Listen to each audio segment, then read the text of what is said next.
Hello students, how are you all? I hope you all are fine. Today I am going to teach you computer subject. In our previous class we were read and understand some topics of chapter 7 of our computer book. And today we are going to read and understand the remaining topics of chapter 7. So all my dear students, please open your computer book in page number 73. Okay, in page number 73. Now today's topic is stamp tool. In this topic we will learn how to use this tool and what is the use of this tool and how to insert this tool in our drawing canvas. So let me start. We use stamp tool to place ready-made images on the drawing canvas.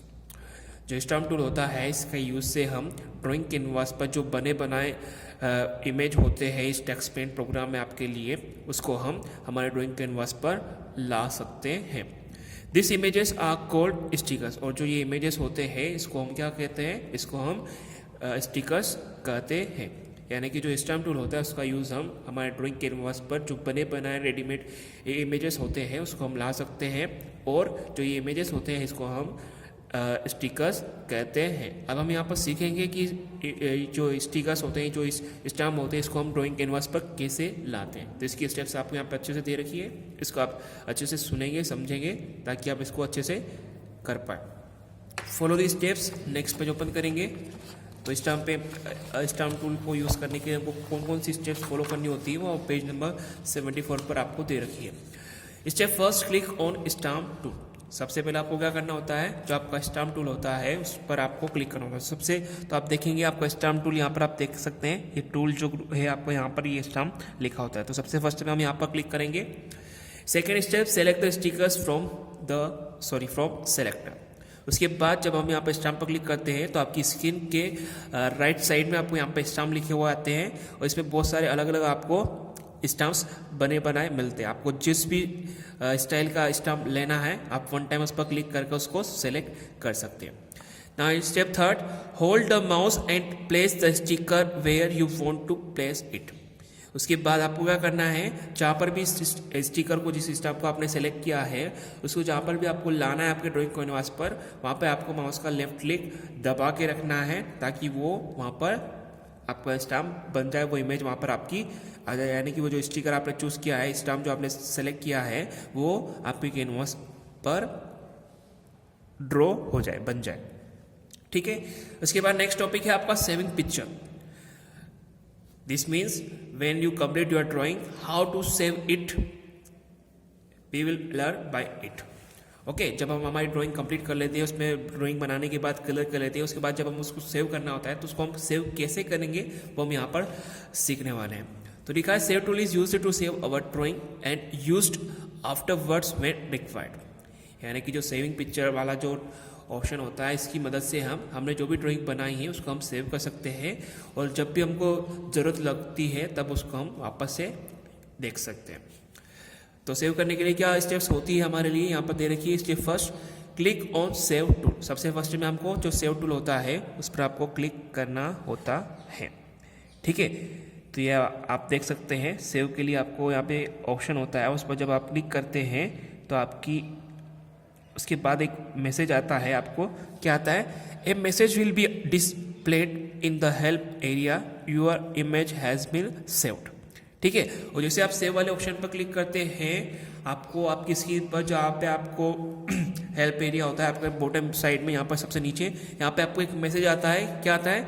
Your image has been saved. यानी कि आपकी जो आपने drawing बनाई है आपने जो draw किया है वो सेव हो चुका है. ठीक है. तो बहुत ही ईजी स्टेप्स है इसकी. उसके बाद नेक्स्ट टॉपिक है ओपन इमेज. ओपन इमेज ये बहुत ही अच्छा ऑप्शन है. इसका यूज़ हम जो ड्राइंग हमने बनाकर पहले सेव कर दी थी उसको अगर वापस से ओपन कर देखना चाहते हैं तो हम इस ऑप्शन का यूज़ करते हैं. ठीक है. तो कैसे करते हैं? यहाँ पे लिखा है इसके बारे में, we can open save drawing using open image tool. यानी कि जो ड्राइंग हमने पहले बनाकर सेव कर दी थी उसको हम अगर देखना चाहते हैं तो इस ओपन इमेज टूल का हम यूज़ करेंगे. इसको करने के लिए क्या स्टेप्स फॉलो करते हैं हम, तो लिखा है स्टेप फर्स्ट में click on the open tool. सबसे फर्स्ट में आपको ये ओपन टूल दे रखा है, इस पर आप यहाँ पर क्लिक करते हैं। Second, select the drawing you want to open. उसके बाद जब आप ओपन वाले टूल पर जब क्लिक कर लेते हैं, उसके बाद आपको बहुत सारी जो आपने ड्राइंग बनाई होगी, जो आपने सेव कर रखी होगी, उसकी छोटी छोटी फोटोस यहाँ पे आपको आती है। आपको जो भी ड्राइंग ओपन करना है उस पर आप क्लिक कर देंगे, क्लिक ऑन ओपन। उसके बाद आपको यहाँ पे ओपन वाला ऑप्शन होता है, सेलेक्ट करने के बाद आप यहाँ पे ओपन वाले ऑप्शन पर जब क्लिक कर देंगे तो आपने जो ड्राइंग यहाँ पे सेलेक्ट की थी वो यहाँ पर ऐसे बड़ी होकर ओपन हो जाती है। ठीक है, उसके बाद लास्ट टॉपिक है इस चैप्टर का हमारा क्लोजिंग टक्स पेन। यानी कि जब हम हमारा जो भी ड्राइंग हमको बनाना होता है बना लेते हैं, बनाने के बाद उसको सेव करने के बाद जब उसको हमको टक्स पेन को बंद करना होता है, क्लोज करना होता है, तो उसकी क्या स्टेप्स होती है वो हम यहाँ पर देख सकते हैं। To close Tux Paint follow this steps. Step first, click on white tool, a message box appears on the screen.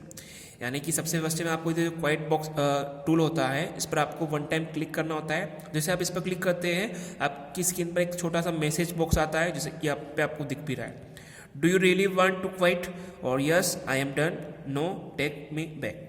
यानी कि अगर आप करना चाहते हैं, टक्स पेन को क्लोज करना चाहते हैं तो इस वाले पर क्लिक कर देंगे, इस एरो पर, और नहीं करना चाहते तो इस क्लोज वाले बटन पर आप क्लिक कर देंगे। To close Tux Paint click on yes I am done, by clicking this you will quit from Tux Paint programme.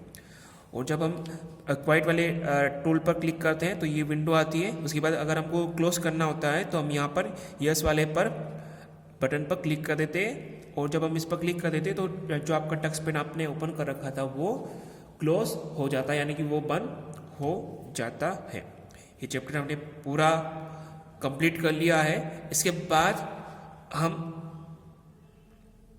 यहाँ पर जो एक्सरसाइज है उसको थोड़ा सा देख लेते हैं। तो पेज नंबर 76 पर आपको एक्सरसाइज का क्वेश्चन नंबर ए दे रखा है, टिक द करेक्ट आंसर। इसमें आपको पता है, in this question you have to read the question, understand the question, and according to the question we have to take one correct answer from these options। यानी कि हमको यहाँ पे question read करना होता है, समझना होता है, और उसके अकॉर्डिंग जो सही ऑप्शन आपको यहाँ पे मिलता है इन ऑप्शन में से सही वाले आंसर वाले सर्कल में हम यहाँ पर टिक करते हैं। तो Tux Paint is a program. जो टक्स पेन होता है वो कैसा प्रोग्राम होता है, तो सभी को पता है टक्स पेन कैसा प्रोग्राम होता है। डॉक्यूमेंट प्रोग्राम होता है, ड्राइंग प्रोग्राम होता है, या म्यूजिक प्रोग्राम होता है। तो हम सभी को पता है कि जो टक्स पेन होता है वो ड्राइंग प्रोग्राम होता है। तो ये हम नेक्स्ट क्लास में कर सकते हैं इसको। ठीक है, तो जितना अभी हमने पढ़ा है वो आप अच्छे से इसको समझेंगे।